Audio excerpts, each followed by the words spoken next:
sebagai guru nggak usah ewo pekewo. Kalau misalnya ketinggalan teknologi sama anak-anaknya, belajar sama anak-anak nggak Pak?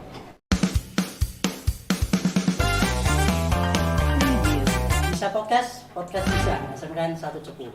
Selamat pagi Pak Budi Santoso. Selamat pagi Pak Triyono. Iya, kayaknya kita buka aja ya Pak, kita udah jarak dan insya Allah sudah vaksin.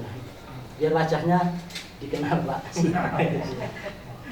Alhamdulillah Pak Budi, selamat datang di Cepu.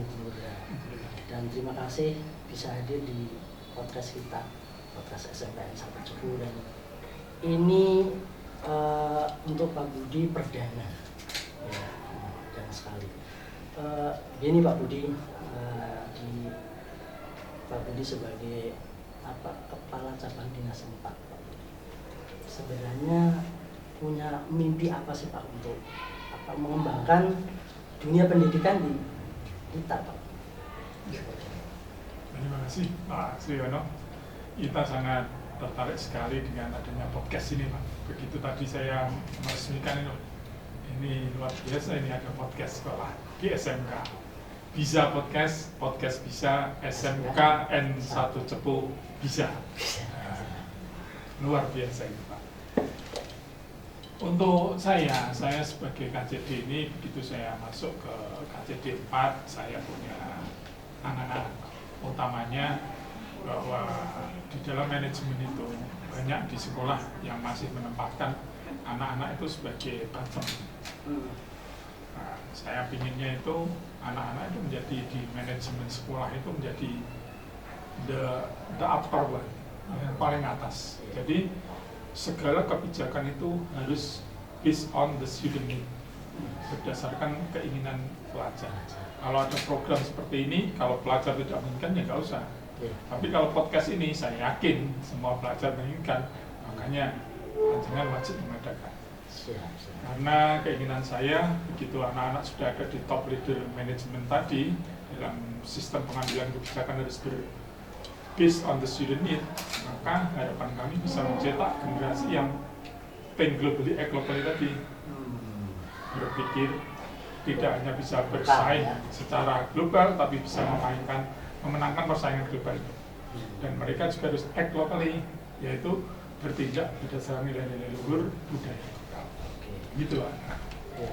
Kalau gitu kan ada ukuran-ukuran Pak ya. Di sana otomatis harus standar. Kalau tadi mungkin istilahnya mutu Pak. Sebenarnya seperti apa sih Pak untuk SMK, apalagi persaingan yang satu luar biasa, terus kadang-kadang naik turun, apalagi sempat kemarin kan kena pandemi ini Pak, harus dibangkitin lagi. Menurut Pak Budi gimana Pak? Iya, ini tolong nanti pandemi ini jangan dijadikan suatu alasan untuk pembenaran segala sesuatu kekurangan dan kehilafan kita. Tapi marilah kita jadikan pandemi ini sebagai cambuk untuk belajar lebih lagi. Karena kita sekarang ada di zaman yang extraordinary, yang luar biasa, tidak pernah menghadapi pandemi ini. Kita berpikirnya juga harus extraordinary untuk mengatasi itu semua. Jadi kalau misalnya kita ingin SMK bermutu itu kayak apa? SMK yang bermutu yang bisa memenuhi keinginan pelanggan.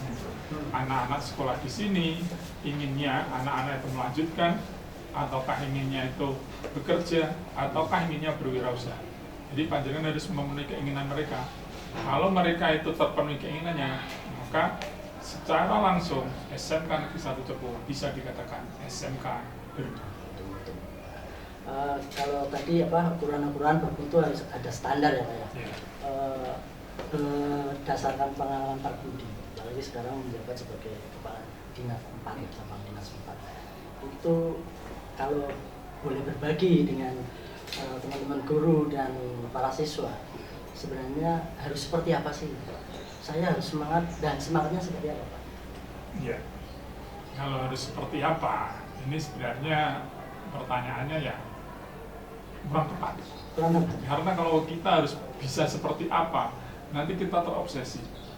Kak, saya pribadi pinginnya siswa-siswi kita itu kreatif, different with others. Ya, create something new, menciptakan sesuatu yang baru. Itu pelajar profil Pancasila. Jadi pelajar itu harus kreatif, jangan wah itu loh yang dikatakan bermutu seperti itu, saya harus seperti itu. No.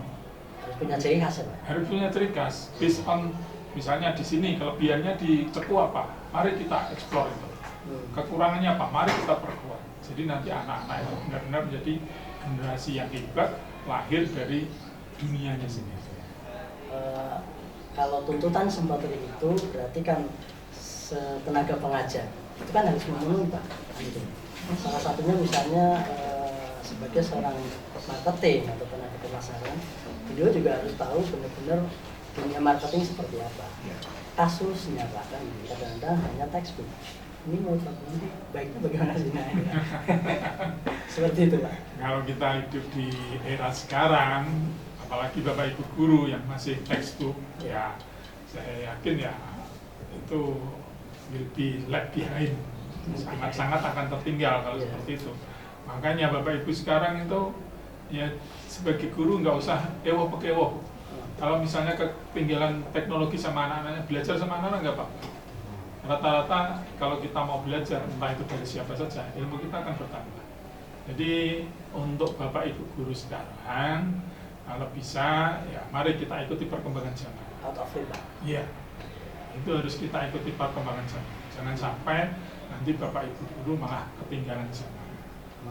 Anak-anak, memang kalau kita bicara secara luas, hanya di dunia pendidikan yang sangat tertinggal jauh dari perkembangan yang lain. Karena memang banyak sekali faktor di dunia pendidikan, ya ada gurunya, ada KCD-nya, ada yang lain-lain itu yang memang kalau untuk menggerakkan itu semua, untuk menggerakkan kapal besar pendidikan Indonesia ini tanpa kesadaran terhadap mutu dan peningkatan mutunya akan sangat sulit. Tapi kalau mereka sudah menyadari mutu, saya yakin kapal sebesar apapun pendidikan ini akan bergerak maju dengan cepat. Boleh nggak sih Pak kalau seorang guru itu beda dengan guru yang lain?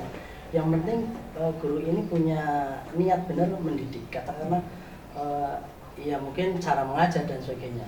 Lebih kreatif boleh nggak sih? Nah, sangat diperbolehkan sekali. Guru harus kreatif. Kalau guru hanya out of the box ya kurang tepat sekali. Guru ya out of the box banget gitu. Jangan kelasiman aja, karena dia mengajar kemarin kok tetap seperti itu, sementara yang lainnya sudah banyak berubah, ya nggak bisa, harus berubah. Apalagi di SMK ya Pak? Apalagi di SMK, perubahannya itu tidak hanya tiap bulan, tiap tahun, tapi tiap hari berubah. Tuntutan dari industri kan bermacam-macam, dan itu harus kita penuhi semuanya. Oke, kalau ngomong-ngomong industri Pak, di situ ada kurikulum yang dipakai untuk sebagai acuan pendidikan di sekolah, dan ini ada tuntutan industri.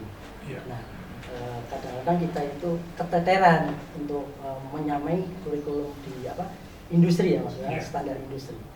Ini baiknya bagaimana sih Pak? Kadang-kadang kalau teman-teman mungkin ketika membuat RPP dan sebagainya seperti ini, tapi tidak mau merubah seperti dari acuan industri, menurut Pak Budi? Nah itu, kalau misalnya teman-teman Bapak Ibu guru membuat RPP sendiri ya hasilnya seperti itu. Mestinya harus gabung dengan itu. Mestinya dalam membuat kurikulum, sekaligus kurikulum itu harus mengajak industri.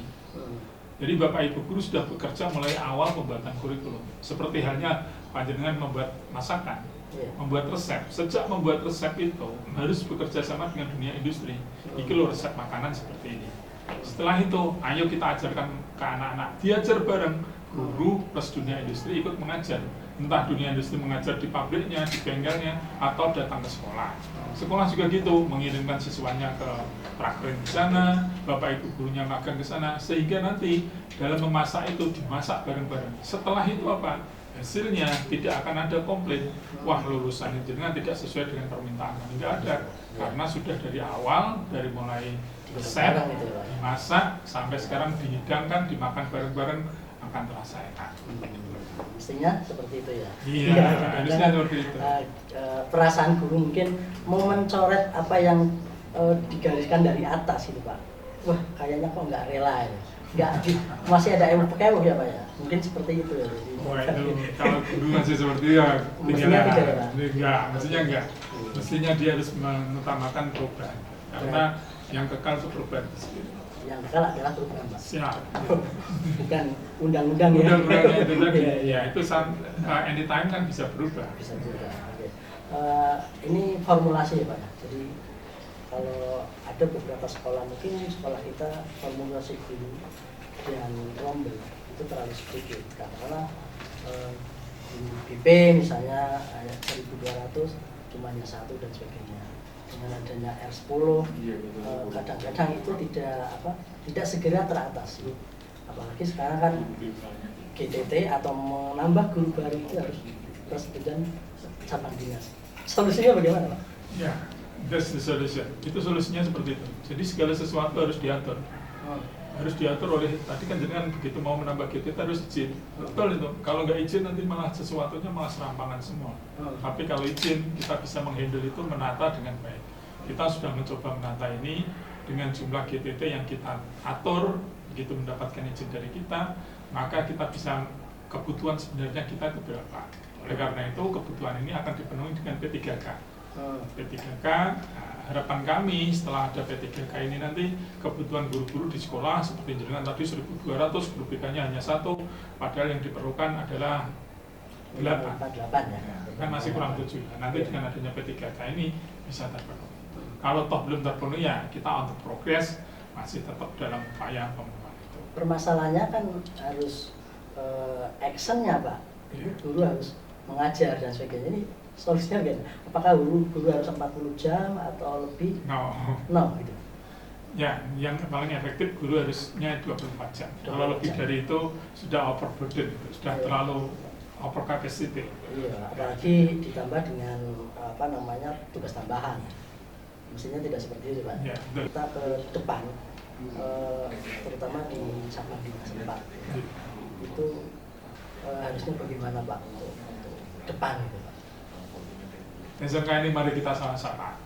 Ya, mari kita bersama-sama kita memajukan mereka, anak didik kita sebaik mungkin. Kebutuhan anak didik kita penuhi semuanya. Kita tahu program mereka, kita ikuti. Dan kita harus mempersiapkan mereka itu untuk menjadi generasi PMB yang siap bekerja, siap melanjutkan, dan siap berwirausaha. Itu adalah tujuan kita mendirikan sekolah SMK. Mungkin bisa disampaikan ke teman-teman guru secara umum, dimanapun podcast ini bisa diakses. Baiknya guru bagaimana, karena itu sebuah tuntutan. Monggo Pak.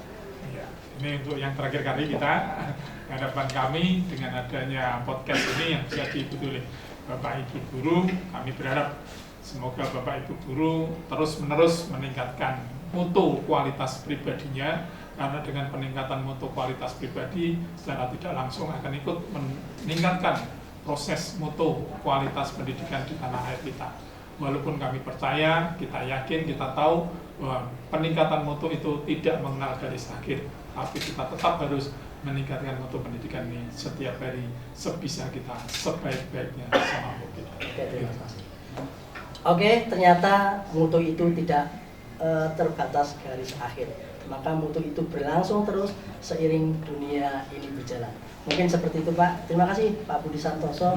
Insya Allah mudah-mudahan kita ketemu lagi di lain kesempatan. Dan tetap semangat kita SMK.